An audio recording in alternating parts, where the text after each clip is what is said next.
Welcome to Cape Hatteras National Seashore on beautiful Ocracoke Island. My name is Ranger Alyssa and I am with two of our park biologists here on the seashore and I'll let them introduce themselves to you. Hi everyone, I'm Ranger Amy. Hi, Ranger Aaron. And today we are getting to see science in action. Our park biologists are going to dig up a sea turtle nest that has already hatched, and they are going to be doing a sea turtle nest excavation where they inventory the content inside of the nest. So Amy, would you like to tell us what we're seeing here before you get started? Sure, yeah, so what we're looking at right now is a slight depression. When we see depressions on top of a nest cavity, that indicates that that nest has already hatched or is in the process of hatching.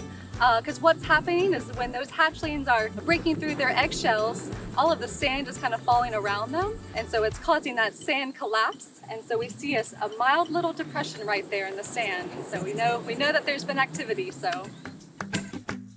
this specific nest is number 47 here on Ocracoke Island, and it was laid June 26th. This one has incubated for 64 days, which is typical. On average, it's about 60 days. And on August 29th, 64 days later after it was laid, about 40 hatchlings emerged. And this is what we call or consider a boil. So as those the eggs hatch, all the little hatchlings will kind of come up together. It's better if they do it in bigger groups, bigger numbers, and they will go ahead and make their way to the ocean. So there has not been much nest activity since August 29th, and it is protocol for us to wait about 3 or 4 days after that initial boil took place for them to go ahead and dig in and see what is going on in the nest. They're going to be able to count the eggshells that are in there. They'll be able to see if there are eggs that are unhatched, like Amy is holding right now. And for whatever reason, there are always some unhatched eggs that we will find in the nest. Sometimes we will find dead hatchlings or even live hatchlings. So this is nature. It's a little bit unpredictable, and we'll see what we find today. so far we're pulling out some unhatched eggs as well as some empty eggshells.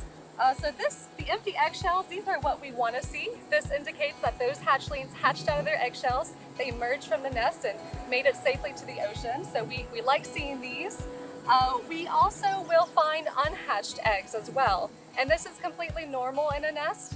These females are laying between 80 and 120 on average eggs per clutch. So some of those are just going to be infertile eggs. So we'll probably find some infertile eggs in every nest that we excavate. So we're pulling out some of these right now. This particular nest is a loggerhead sea turtle nest. So some folks will ask, how do we know it's a loggerhead sea turtle and not a Kemp's Ridley sea turtle? That's a great question, and that is all determined on the crawl pattern or the track pattern that our biologists find when they initially find the nest. So I've got a picture here. Oh, wonderful! We have a live hatchling here. Yeah, we have one live loggerhead hatchling, really active, looks like he's ready to go. So what we're gonna do is keep him during the day and release him tonight when it's a little bit darker, the temperature is a lot cooler, so he has more of a natural release experience. There he is. He's ready to go.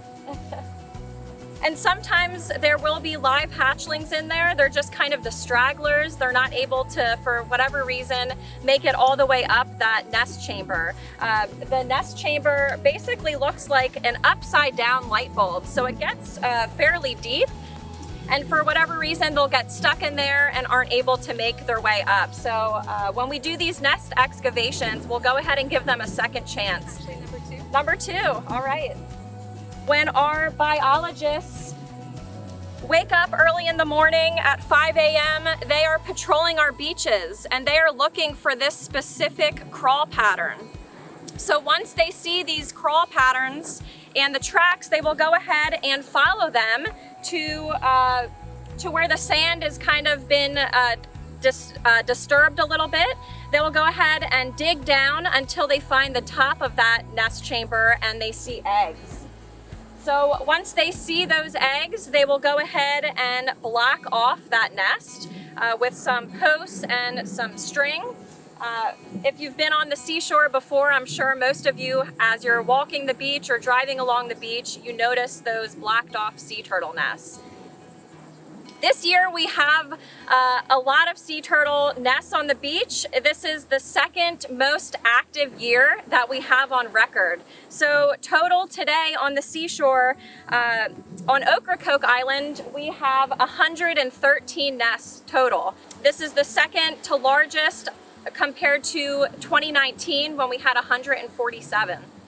We still are getting some adult females coming up on the seashore, trickling in and making nests, but we are starting to slow down now.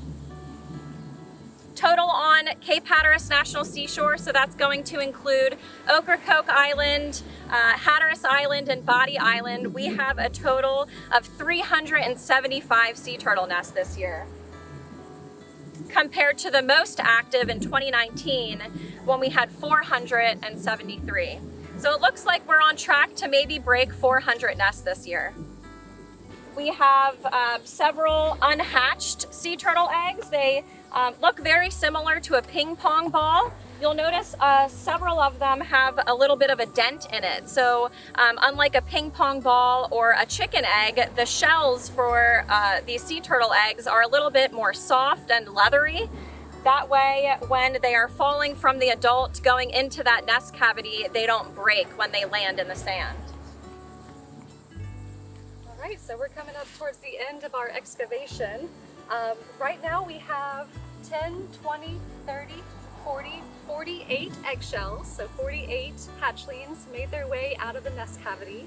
We also have 37 unhatched eggs as well.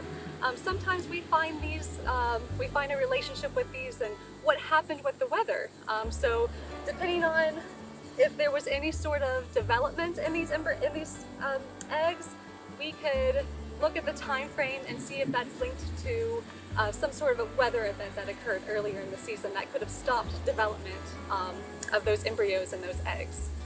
And 4 predated eggs, those 4 predated eggs were predated by ghost crabs, which is one of the top predators for eggs and sea turtle eggs and hatchlings. So that gave us 89 total for this entire nest. Our hatch success is right at about 54%, which is a little bit lower than we would want to see in one of our nests here, but it's very common to see this, especially when we have weather events that could impact the temperature at which these eggs are developing. So what Ranger Aaron will do right now is open up each of these unhatched eggs and we'll determine if there is some sort of development, and if there is, then we'll determine which state of development they stopped developing. So Ranger Amy had mentioned that 4 of the eggs were predated by ghost crabs, and she mentioned that as one of the top predators, especially here on Ocracoke Island. We do have some other predators, specifically on Hatteras Island and Body Island. Coyotes can predate an entire nest and gobble up those eggs. We have raccoons and possums that will eat eggs as well. Once the sea turtle hatchlings emerge from the nest, they have to make their way all the way down the beach and ultimately make their way into their final destination, which is the ocean. And into that journey, they have many predators as well. Ghost crabs will not only get the eggs, but also the live hatchlings. Gulls will also eat live hatchlings. Sometimes they will fall in holes that are left behind. So that's a great reminder to after you're done having fun at the beach and digging your holes and building your sand castles, that you go ahead and fill those holes back up, because those hatchlings can fall in the hole and not be able to make it out. It can also disturb a female nesting adult turtle coming out of the water, getting stuck in those holes as well. They also have light pollution that could be considered a predator. And you'll notice around our sea turtle nest here, we have this black filter fencing that has been installed. This, our park biologists will install at about day 50 or 55 when it's within the hatch window. And this filter fencing is going to do a few things. It's going to block out any artificial light, and it is also going to help guide them and steer them in the right direction to the ocean. So we're very fortunate here on Ocracoke Island to where we don't have hotels and beach houses along our shore. It's completely undeveloped here, but in other areas of Cape Hatteras National Seashore, you will see a lot of light pollution on the beaches. So this fence is going to help block out a little bit of that.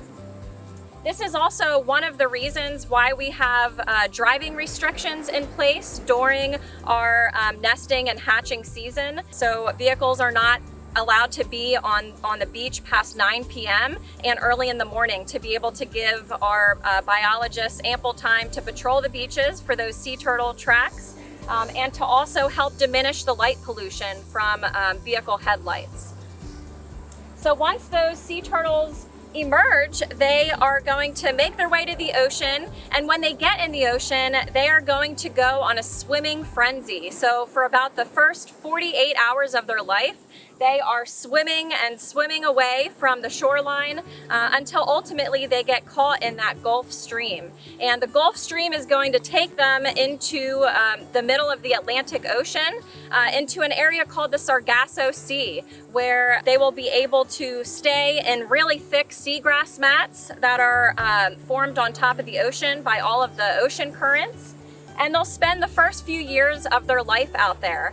They're going to be able to hide in those seagrass mats to protect them from predators, and they'll also be able to eat the many things that get stuck in them, like insects and crabs.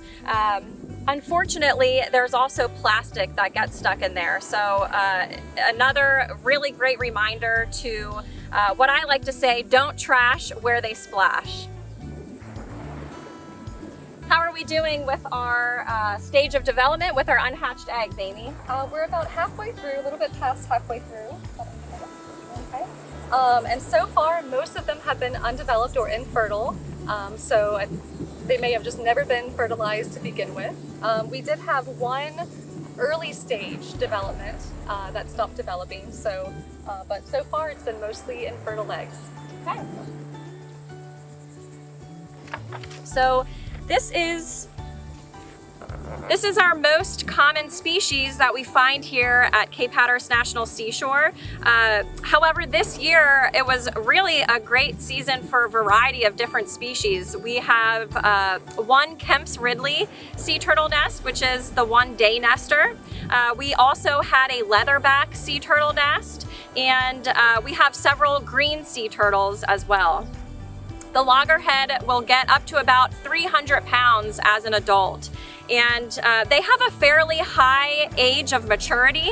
So once those sea turtles hatch out and make their way into the ocean, they have to live in the ocean for at least 20 years until they are able to produce eggs on their own. So they have not a very great rate of survival of making it to that 20-year mark. It is about 1 in 1,000 little hatchlings that will make it to the ocean, live out there for about 20 years, and then be able to come back and lay eggs on their own. That's why this work is just so important, to be able to give them the best chance that they have in this beginning first stage of their life. So what will we do with all of the unhatched eggs and the eggshells? We will actually put them back into that nest chamber and cover them up and just let them there decompose naturally. This is actually really great for our shores and for our dune vegetation back here. So they'll actually use the nutrients from the eggshells and from those unhatched eggs and soak it in and be able to really stabilize our dune systems even better. You may notice some markers as you're walking along the beach. This PVC pipe that we have right next to the nest. There's also one behind it, one at the top of the dune, and one behind the dune. And this is in case we would get a major weather event like a hurricane, to where this PVC marker is washed out. They will be able to measure from the top part of the dune, from that PVC marker to the nest, to be able to dig that nest up to see if there are any live hatchlings or eggs left in that nest. And what Erin is doing right now is digging for our transponder ball. So if we get a big storm, everything washes away, we still have something else that we can use to try to find that nest. So we can use a little metal detector, and same way a normal metal detector works, it beeps when we get near it. So, oh, there it is. There it is. So that's a transponder ball, and after a big weather event, if you're walking along the beach, you may find those washed up. We are able to use them again, so if you do happen to find one on the beach, just bring it into any visitor center and we'll get it to our park biologist. So that concludes our nest excavation today. Thank you guys so much for joining us, and for Outer Banks Forever for giving us this opportunity to get this science out for everybody's enjoyment. While you're vacationing on the beach, this is just a relaxing place, but just know that there is science happening all over the seashore. Thank you, Ranger Amy and Ranger Erin, for joining us today.